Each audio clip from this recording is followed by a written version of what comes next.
And it was like the best decision I ever made because you you were like a magician, okay?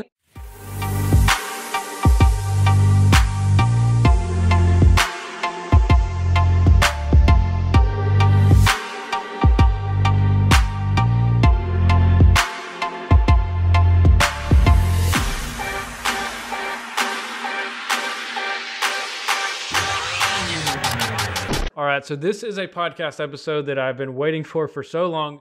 It's near and dear to my heart because this is a client who I watched her start her business in 2018. I watched her grow, and now she's actually a trainer, 4 or 5 years later. And so, Soka, just introduce yourself real quick, and then I'll kind of go into our backstory. Hi, I'm Sokka Va. I am based out of Wilmington, Massachusetts, which is probably about 15 minutes away outside of Boston.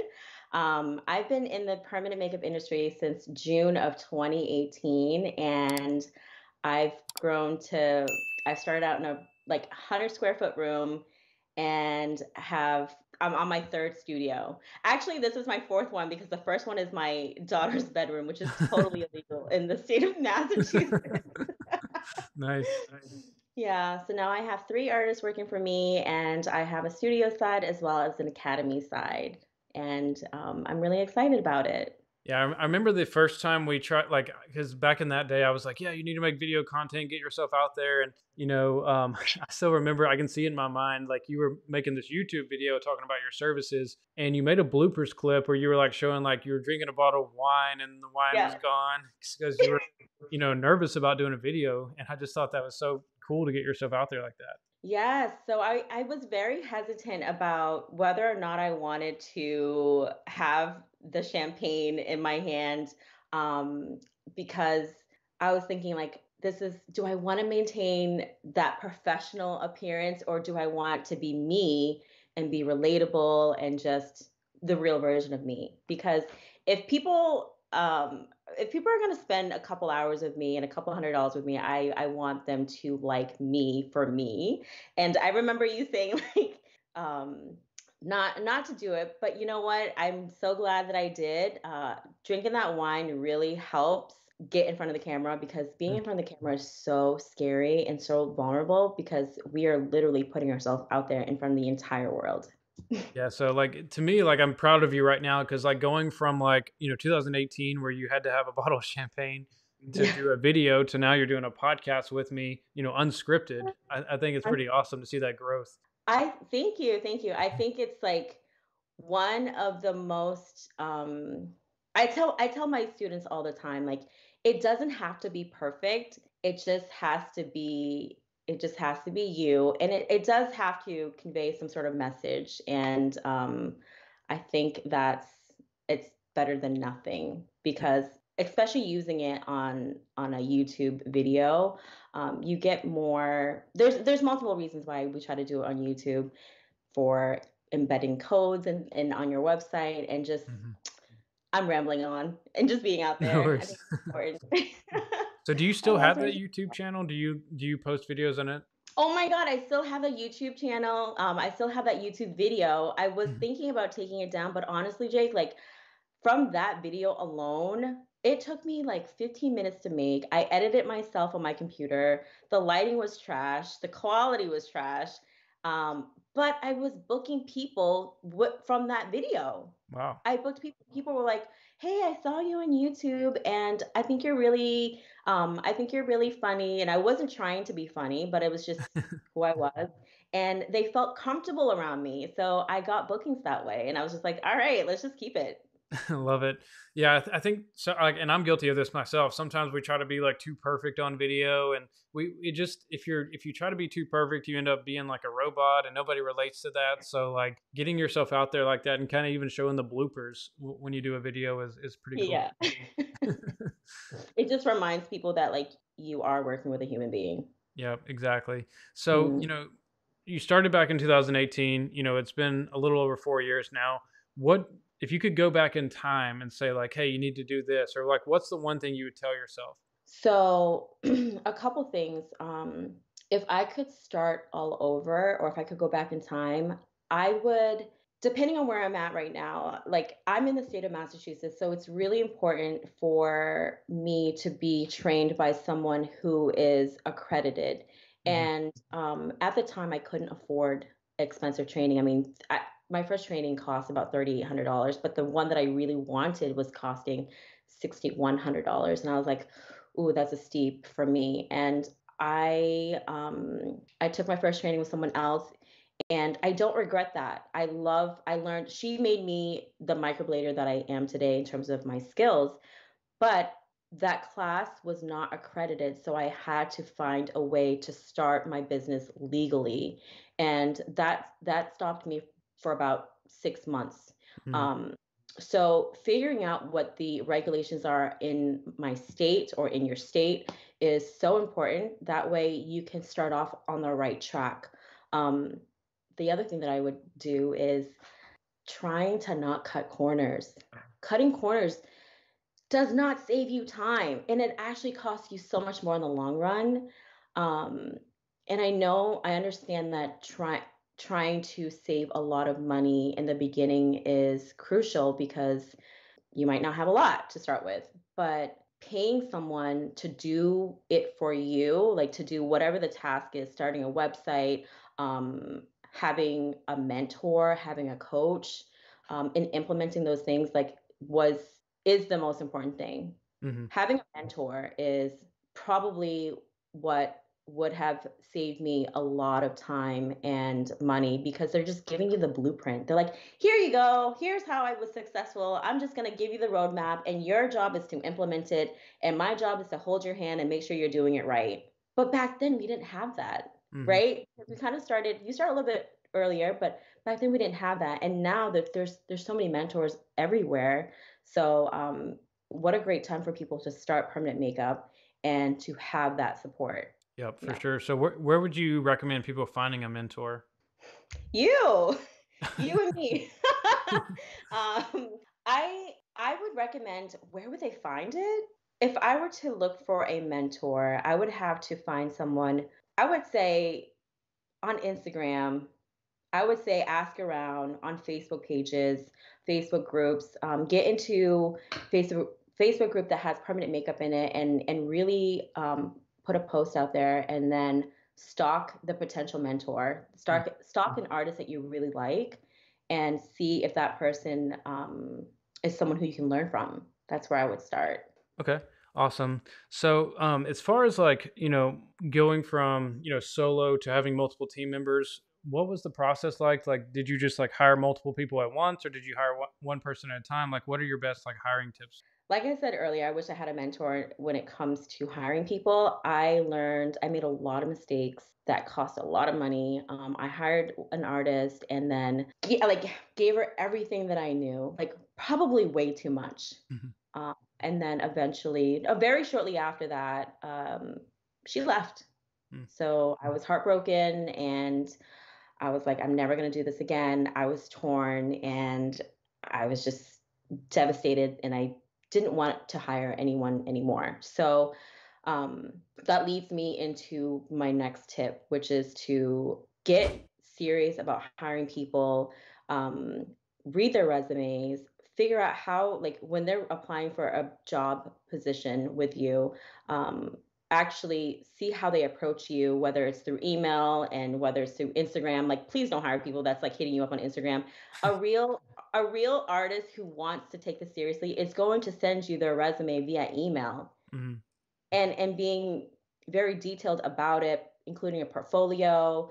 I also find, when I find someone that I like, I ask them questions like, where do you see yourself in 5 years? Like, do you want to be a business person, or do you want to be an employee? Like, what is it that you truly want? So I listen to them, and we see if the energy and the vibes matches. And then when they do, I give them a personality test just for fun. Like, here, take a personality test to make sure.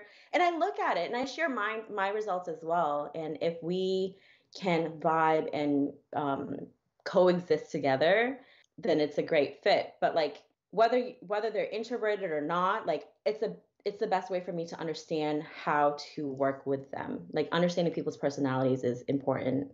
And then And then really investing in my team is a great tip for hiring people. Am I rambling on? No, this is great. Okay. I'm curious what personality test you use. I would have to look it up. I think it's 16 personalities or something like that.com. I will send it to you, but that personality test really helps because uh maybe you have someone who's like I'm actually introverted. So when I'm 77% introverted, but I know when to be a little extroverted. Yeah. um so when I share that, it's like, okay, I'm not hiding in my room because I don't like you. I'm hiding in my room because I'm recharging. Hmm. So when my artists, when they're doing what they're doing, and if I don't take offense to any of the things that they do. I mean, or like being in their corner, being their part of like the room. Um, I think it's important to understand. Yeah, because I mean, some people like love being around people all the time. Like I'm the kind of person where I need to be alone sometimes to recharge as well. But like I'm also like I mean, you saw me last week at the event. Like I can go out there and dance and have fun and Yeah. meet people. Like I like to do both. But yeah, sometimes you just need to be alone and kind of recharge. Yeah, without offending people. And if you have a teammate who is super extroverted and loves to talk all the time, then it's not that they are. I would say it's not like that they're trying to overwhelm you. Like that's just who they are. Hmm. And based on that, I will put together like company events. We went bowling for, I believe, Christmas time, and that was so much fun. Planning things out like that. It's good to get to know your team. Yeah, and I think a lot of times when people are building teams, they, focus on the benefits and the money a little too much. But some people just want to have that team atmosphere where you have human connection, you go do fun stuff together and have that, 'cause especially after, these events the past few years, we haven't had that much social interaction. Yeah, it's so true. It's so true. I mean, obviously the money is important and making sure that we're taking Mhm. care of our artists is really important, but um I find that being as as as a leader, I like to, or like as a boss, I don't like to say the word boss. I like to lead by example. So if I'm scrubbing the toilet and they see me take out the trash, I don't ask them to do that. They do it because I do it. Mhm. um, I like to lead by examples, and I like to motivate people and inspire my artists, and talk to them and encourage them, versus telling them what to do. Right. And I Yep. I give my artists complete trust. Like, don't hire people if you don't trust them. Mhm. I give my artists complete trust. I can leave. Like, we went to California, right? Yep. And my business was still running perfectly fine. They were still doing eyebrows, they were checking people out, people were happy, and I trained them so that I can do that. Isn't that the best feeling ever? Ever, the best feeling ever. And I tell them, take as many vacation days as you want. Mhm. Like, so I have an artist who goes to Asia for 3 weeks at a time. It's like, go for it. Like, when you come back, we'll be here with open arms. Can't wait to see you, but have fun. And the thing is, they don't abuse it. When you tell people that they can go and do things, like, they are grown ass people. When Mhm. you tell them that they can do things, and take a mental health day, they really appreciate it. I feel like they listen to me and they respect me in that way. So let's flip the switch and go to marketing. So, I know we've worked together multiple times and, since 2000, since you first started. So what, kind of marketing advice would you give people? Okay, so let me just tell you this, share the story about when we first worked together, because I've talked about this before. Jake, when I started my business, I had $500 left. And when I Mm. got off the phone with you, you said it's going to cost $500. That is all the money that I have. That's all I have. And I was like, okay, let me think about it. And I got off the phone, and I looked at my husband. I'm like, it's $500 and that's all I have. What should I do? And deep down inside, I was like, you know what? I'm just going to give it. I'm going to give it because I gave myself a whole year to break even. I knew that starting a business is going to cost. And I was like, screw it, whatever the investment has to be. At the time, $500 is not a lot anymore, obviously, but before, when you first start out, it is Yeah. a lot. Hmm. Um, and it was like the best decision I ever made because you you were like a magician, okay? You took my 6 photos that I had and you somehow put it on Facebook and did your little magic trick behind the scene, put on whatever keywords you did. I'm not good at that. That's why I have you do it, right? I Hmm. have no idea. I could YouTube it and ask a bunch of questions to other people, but that's going to cost me a lot more time. And Yeah. so when you did it for me, I was able to get inquiries, and then I was not booking them because I was sending them long paragraphs of contraindications. Are you a good candidate?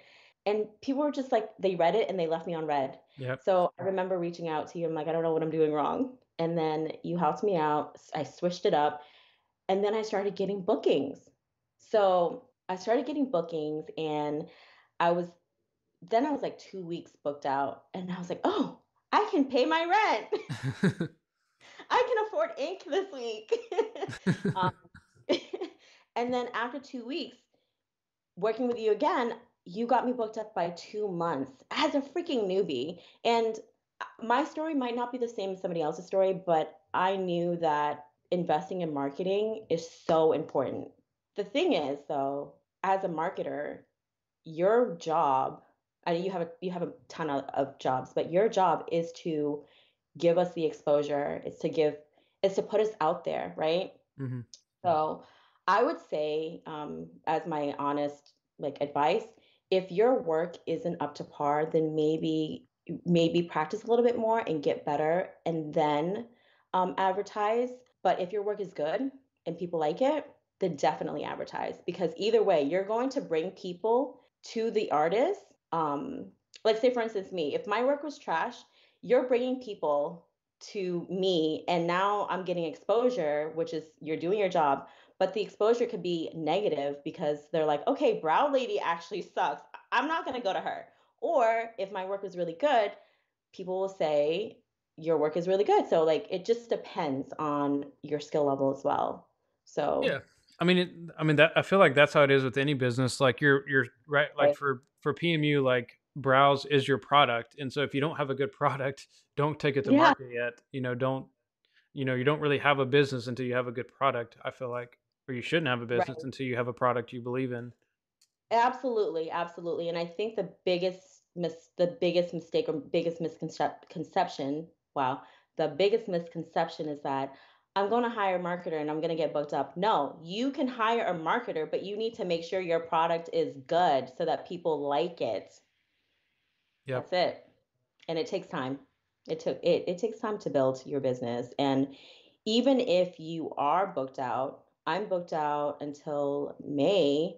Um, that doesn't mean I should stop marketing. And that's the biggest mistake. Like I made that in the past too. Is like you get comfortable. You're like, okay, I've got a lot of income coming in. I've got bookings. I'm comfortable. Let me stop my ads. Let me save a little bit on the advertising, and then it just comes back and bites you in the butt. Yeah, okay, look at Coca-Cola, look at Pepsi. They're so well known.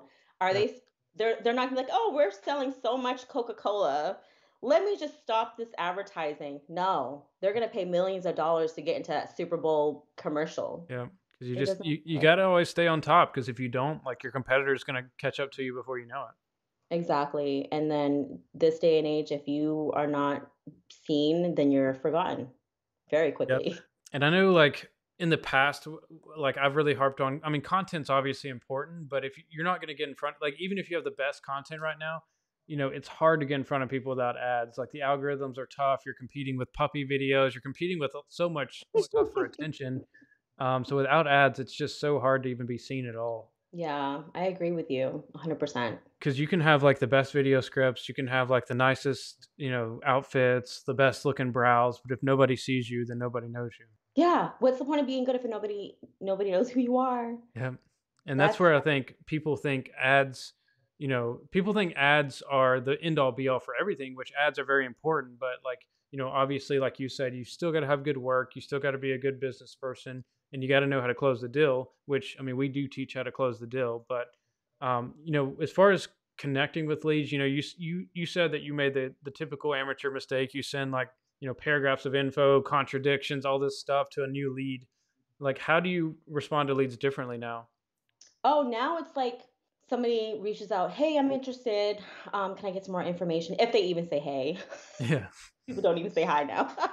How much is it? I don't give them the price right away.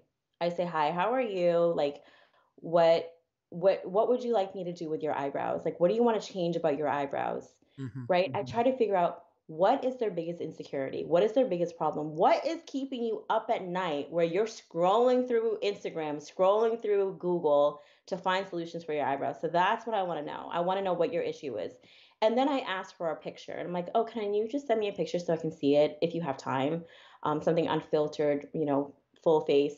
Um, don't worry, I'm not going to share. I just want to see what we're working with." Hmm. And when they do send in those photos, even if they have beautiful eyebrows, you can still see, even if they have the most beautiful eyebrows, or if they're missing a tail, I'll be like, "Oh, yeah, like your eyebrows look good. But I definitely think if we enhance the arch and extended the tail a little bit, it's going to make your face look so much more, and so much more harmony. Like it's going to flow a little bit better." So I'm reiterating their issues. Like, yeah, you're right. I could bring your eyebrows closer in together. You're right. Your eyebrows are a little bit sparse. If we do a little bit of powder brows in it, it's going to make it more defined and you're going to look more put together. So I see their problem and then I agree with them. I provide a solution. If I can actually do it, I'm not going to overpromise and under deliver. Um, and then oftentimes they're like, "Okay, yeah, sure. When can I book?"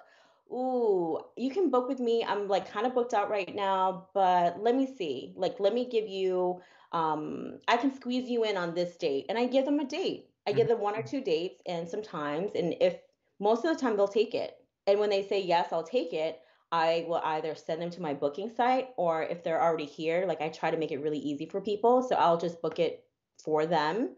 But I always take a non refundable retainer fee. I don't say deposit anymore. Really?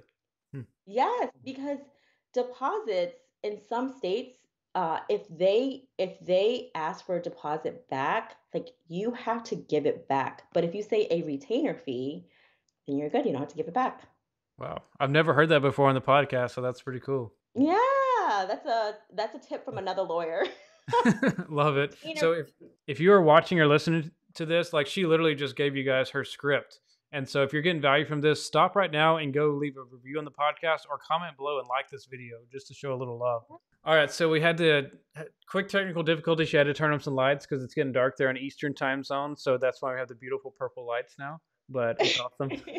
Yeah, All amazing right, life. so let's dive into some growth tips. So like, you've grown tremendously like we mentioned the past 4 or 5 years. What are your top, business growth tips you would have for like a new artist or someone trying to scale to the next level? Yeah, so I think as a new artist, I will say that having a website is important. It's very important because we're so caught up on social media, and social media is good. I'm not saying that it's not important. It is very important, but if you want to be found, then you really need to consider SEO. And search engine optimization works very well with websites and Hmm. keywords. So I think having a website is super important so that you can put in those keywords that people are searching for on Google because people go to Google or Yahoo or whatever the search engine is to look for their solutions to their problems. Hmm. And having that website will help you get there a little bit faster. I'm not going to say that it's perfect, but it will help you get there faster. It's important for new artists or any business actually Yeah. to be seen on Google, to be seen on these results, search results. So putting together a website and putting those keywords in there are very important. And then once you have that, you can piggyback ride off free, powerful websites like YouTube, Hmm. right? A Yeah. YouTube channel is really important. I know we talked earlier that filming or recording a video is nerve wracking, but you got to do it if you want to be seen. piggyback riding off of LinkedIn or Pinterest is really important.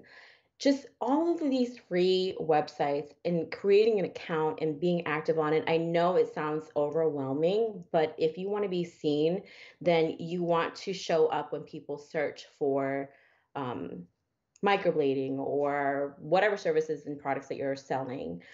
That's really important for me, and I think it helps me in my business a lot. Also, people ask, the consumers, they ask the same questions, right? Yep. This for you, it could be redundant because you've answered it 1,000 times. So the best thing is to send them to your website don't send them to your website. So let me take that back. If they're asking you questions, answer those questions so you can connect with them. And if they have more questions, then you can be like, here's my link. I have all the questions or all the answers that you are asking me right now, and you can read it at your own time. I'm here to answer any more questions that you might not see there. So using a website as like your information base database it helps you save a lot of time in the long run too, because you're not answering the same thing over and over again. Yeah. And here's a pro tip that I've never talked about on the podcast, but to me, Ooh. yeah. Ooh. To me, like the biggest mistake I see with websites is people have good websites, or they're getting ranked high on Google, and they have visitors to the websites, but we all know that a lot of people are in shopping mode, so that means they're not going to book the first time they go there. Maybe they're just doing their research, they're looking your stuff up. So the biggest mistake I see is not having tracking on there, whether that's Google Analytics and Mm, Facebook Pixel. mhm. So if you don't have a Facebook Pixel, make sure you have one on your website. And a lot of people are probably listening and watching this. Like, what is a Facebook Pixel? All it is a snippet of code you put on your website, and that allows Facebook to track the visitors so that in the future you can retarget them with ads. And so that way, like, it's the same thing if you were to go like look up a pair of shoes on Amazon, and all of a sudden you start seeing those shoes on your Facebook newsfeed. You can do the same things with your service. That's amazing. Thank you for sharing that tip. That was a valuable tip. I learned something new today. I also add a section in my take notes because I think it's kind of cool.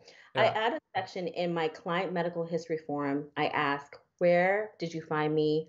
And if it was referral, who do I think? So thinking of a referral program is Hmm. probably a good idea. But Yeah. when I ask the question, how did you find me? If it's Google or if it's Facebook or if it's Instagram, then I know where to put more of my money into Yep. because that's where my audience is from. And Yep. it's an easy question to ask, like, oh, how did you find me? Write it down. Yeah. I will say the funny thing about, and I totally agree with you. Like the funny thing I see though sometimes is like a lot of people, they might see a Facebook ad or see an Instagram ad multiple times, and they don't realize it's an ad. They think it's just a post. Oh And yeah. so, if someone says Instagram, don't assume they're not talking about Instagram ads, because a lot of people, and I always tell this to other marketers too, if I'm coaching them, like, if some, like a real good ad, people don't even know it's an ad. They think it's just a post. And so Right. the best ads are the ones where like, oh, that's an ad. Like, no, it's just another post. Same thing with Google ads. Like, you can pay to get ranked number one on Google. Like, so like I love SEO, like YouTube and all the stuff you mentioned, but that can take months and months and months. Hmm. If you want to get ranked on Google today, do Google ads.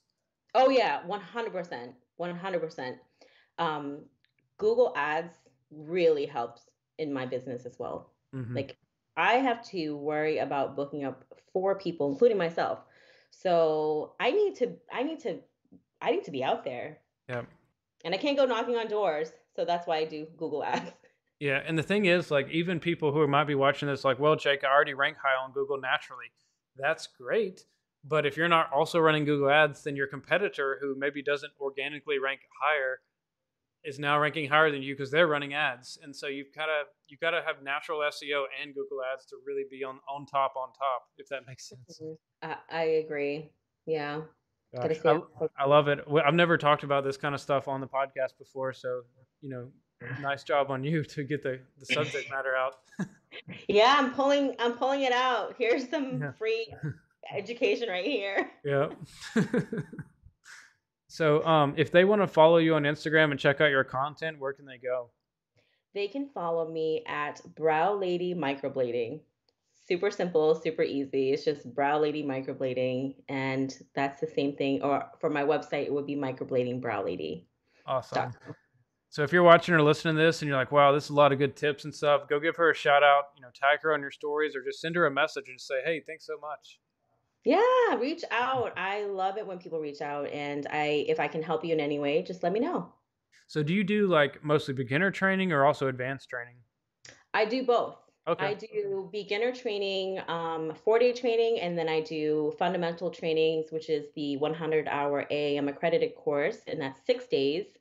And I also do advanced training, which is 2 days, and it can be one-on-one as well. So, like for artists who already know what they're doing, but they want to fine tune their skills just a little bit, that's something to advanced training would be good for them. But if you're starting out, then I teach you how I would teach a brand new person from Nice. start to finish. Do you have a particular favorite style of brows? I love teaching combo brows, the art Okay. of a little bit of microblading in the front and then shading throughout the rest of the eyebrows. And I also teach powder brows. So you really learn two techniques from me for the price Awesome. of one. And do you find Yeah. those are like your best sellers as well? Oh, yeah. Definitely. Combination eyebrows is the number one booked service for me. Definitely. Because people not everyone is a good candidate for just microblading, and sometimes people don't want to do all powder brows, so they get a combination of both, and you can Awesome. charge more for it. So right now with your services, are you mainly focused on permanent makeup or do you have any other things like facials or massages or like what all do you have at your studio?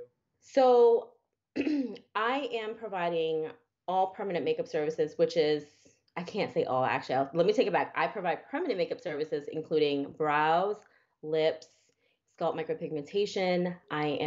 We are going to be offering inkless stretch mark revision as well as areola tattooing. Nice. I love having clients with multiple services because, like, if you only have one service, then okay, like let's say you charge $600 for brows. Well, now a lifetime value of a customer, unless they come back in a year or two, is basically $600. But if you get them in the door for $600 brows, and then you have them for lips or areola or stretch marks, now they're like their lifetime value goes up tremendously. Yeah, absolutely. I mean, it's you're right. Exactly what you just said. You can have 2,400 clients and everybody has their eyebrows done, and that's all. That's what I used to do, was just provide brows. And now I have to extend my services so that I can recycle the same clients. I mean, as you know, like it's hard to get people to trust you at first, but once they trust you and become a customer, like repeat customers are the best. Yeah. And then you don't have to pay to find new customers. You are going to just woo and pursue the ones that you already have. And I mean, along those lines, like when people are calculating their advertising costs, a lot of times they'll just look at like, okay, I'm paying $200 in ads and I'm getting a $600 brow client, so I'm making about 400 bucks.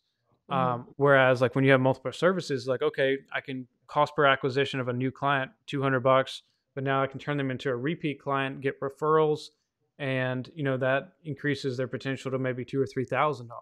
It's just it's all about perspective, and when you start looking at it like that, it's like, okay, I can afford to invest a little bit more in marketing because of the lifetime value of that customer. I'm thinking about permanent jewelry as well. Hey, I love it. I'm wearing some right now, as you know. Oh, Uh, wow. It looks yeah, so I good. got some on my wrist. Like this is a permanent necklace. But yeah, I love permanent jewelry. It's a great way to take a brow client who maybe I'm just using $600 as an example, Mhm. but $600 brow client, like within 10 extra minutes, like, hey, do you want a bracelet, a necklace? Which the client will oftentimes ask because they've seen it on your social media or they see it on your displays in your store, and you can sell them on $100, $200, $300 extra service in only about 10 or 15 extra minutes. And so you can like increase your profit margins by 30 to 50% very quickly. That's incredible. I feel like that's a no-brainer. Yep. So if you are, I would highly recommend Linked. As a disclaimer, I'm a co-founder of that company, but I do You're 100% believe not it's the wrong best. at all. Mm.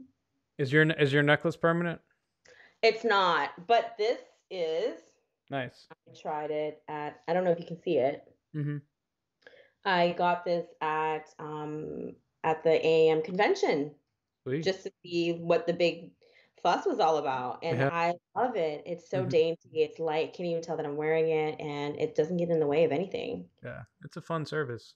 Well, thank you so much for, joining me and sharing your tips. Like I said, this was like I've been wanting to get you on the podcast for a while just because I've loved watching, see you grow from like, Mm, new artist to having multiple employees to trainer. And so it's just been like, I think a lot of artists' dreams to live your life. I thank you for saying that. I mean, you helped me so much in the beginning of my journey, and I know we reached out to you for S&P as well. Like, you have been a big part of my growth, so I owe that to you. I always say that it's worth it working with you, and as long as an artist can be patient and see results, it takes time. Mhm. So it's a long-term investment. And I think that's like the most important thing as well. Everything is important. I keep saying that. Well, I mean, It all comes there is into a full circle. these are our 25 most important things. Yeah, yeah.